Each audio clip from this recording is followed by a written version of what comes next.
I don't know if I'm going to play this today, but Starkly, I think it was, had this unusual creep list that they claim actually beats Wanderer reasonably well. I don't know if that's the case. So I've had to play with this deck already, and it's like sort of it's all right.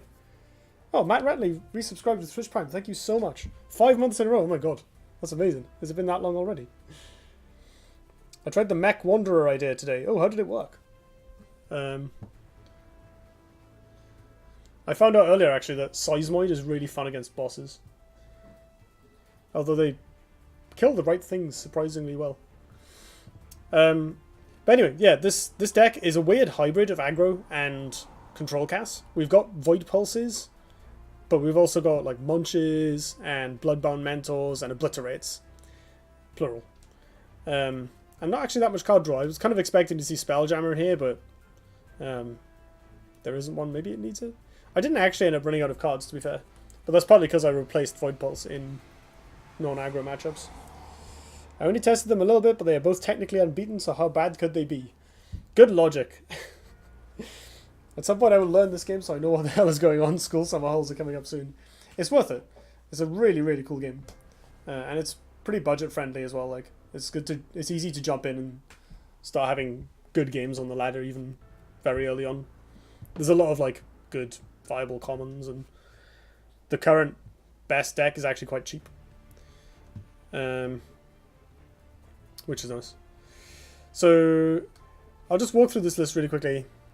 We have Abyssal Crawler, which is probably the best creep enabler. Void Pulse, which helps win races, I think.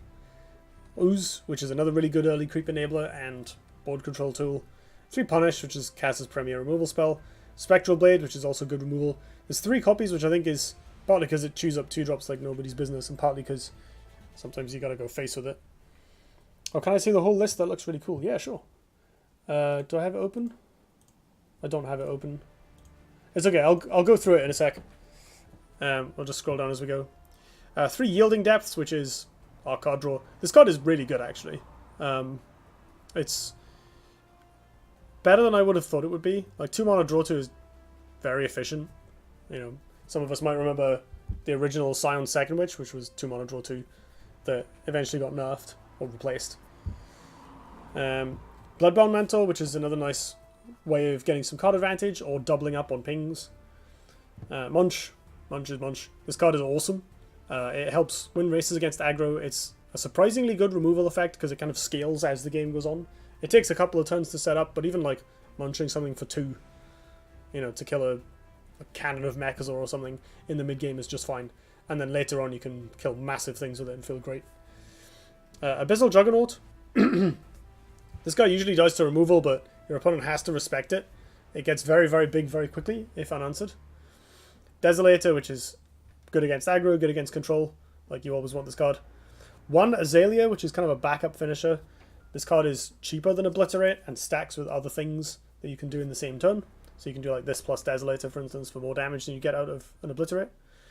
3 Shadow Nova, which I was expecting to be bad, similar to the Void Pulse, but the card has actually overperformed so far. It is very clunky, but you get enough value out of it with things like Night Fiend, Munch, Yielding Depths, and so on, that you can kind of afford to take a turn and just like ping an egg with this and set up some creep tiles. It actually works alright. It counters sand tiles as well, which is nice. Night Fiend, there was a discussion on Discord which actually led to Starkly sending me this list. Like, Night Fiend is not as bad as it looks. It's not as good as something like Sunset Paragon on the face of it, but being able to spread 2 damage across a wide variety of targets is surprisingly useful, and the 4/4 body is really nice. Like, the buff to this card really helped. And then we have 2 Obliterate as the finisher, or the main finisher. In practice, I'm not sure I've actually cast this yet, but I've only played a few games, it's just coincidence. I think so far I'm like 2-2 with it. It's sort of... I played against, or maybe 3-2 or something like that. I played against a couple of janky decks that it struggled with. It did do pretty well against most of the Ragnora decks I came up with. I came up against a weird Egmar list that I beat, despite them having an amazing opening. I think I played against Wanderer and beat them, or maybe it was just another Egmar deck, I forget. So it's like this weird... It's an interesting hybrid of aggro casts and creep cast that replaces, like, the problem with aggro cast against Wanderer specifically is that in the mid game they outpace you, and you do rely a little bit on having some board, and they have very powerful healing tools. This deck contains enough big, stupid, weird threats and enough decent removal that you can kind of keep up a little bit and try and set up an Obliterate. Isn't Azalea better than Obliterate to have multiple copies of? I almost never see people playing Obliterate other than for a finisher, whereas Azalea can be equipped early and do a lot. Sort of. I think in practice, the thing with Azalea is, like, you don't really get opportunities to use it for value very much, and Munch kind of fills that role. Like, I'd much rather kill a minion and heal 6 than kill a minion and take 6, if you think about it, right? I think you could equip the Azalea and pressure them in the face, but I think most of the time people will be able to trade minions or pings in to get rid of it. So you'll get one hit in and then you'll lose it. So in practice, realistically, you do only cast it when it's lethal, or at least I do. And the thing with Obliterate is that when it's not lethal, it does a lot more, because if you're like really behind on board, you're dying, everything's going horribly, you play Obliterate, you kill all their stuff, you hit them for like 7, and it stabilizes you very strongly. Like, a one-sided board wipe is, well, it's a powerful, unique effect that other factions don't have, right? Like this, you know, it's very similar to when you set up a really good Plasma Storm where, like, you keep a Thunderhorn and wipe their board or something. It's like that, except you don't have to set it up. It just always keeps your stuff alive. And it hits them in the face for a bunch of damage.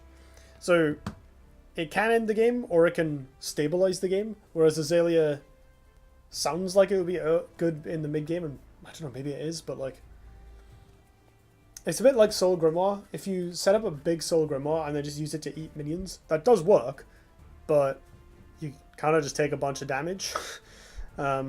So you have to find some way of capitalizing on that value and tempo you're getting, which this deck doesn't really have. That's a really interesting question, though. Like, maybe it is. But I think you probably want to draw Obliterate more often than you want to draw Azalea, because the effect of having a big artifact is not necessarily something the deck needs, whereas Obliterate kind of is. It's your build around. So anyway, regardless of, like, it's a super cool deck, very interesting, something I completely hadn't thought of building myself. Like, I've played Agrocast and I've played Creepcast. I like Agrocast a lot, and Creepcast was rubbish. But this odd hybrid, like, it's not even, it pretty much is just Creepcast, but has Void Pulses in it, and, like, maybe some slightly more aggressive cards. But the inclusion of Shadow Nova means you rely a lot less on board control to get up to massive Obliterate or Juggernauts. Obliterates or Juggernauts.